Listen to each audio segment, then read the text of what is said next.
পশ্চিমবঙ্গে কলকাতায় কি অঘটন ঘটিল, সেই ঘটনায় সারা বিশ্ব কাঁপিয়ে দিল। হাইরে পাষাণ মানুষ বুঝি আজও আছে এই দুনিয়ায়।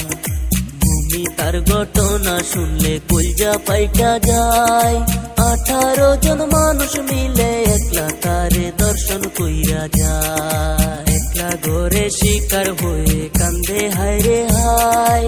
চিৎকার করে কান্না করলেও কান্না শোনার মতো কেহ নাই। হাতে পায়ে দড়ি দিয়া শক্ত করে বেঁধে, হায়রে মানুষ পাষাণ তোমরা একই করিলে। পাগল হইয়া চিৎকার করে তবু রেহাই দিলা না তারে। ডক্টরেরই রিপোর্ট মতো জানা যে গেল, শরীরেতে 113 টাকা মুরের চিহ্ন। মানুষ রূপে কুত্তা হইয়া দেখাইল তাদের চিহ্ন। মায়ের বুকটা খালি কইরা নীলা যে কেরে, এখন মায়ের চোখের জলে সাগর যায় ভেসে।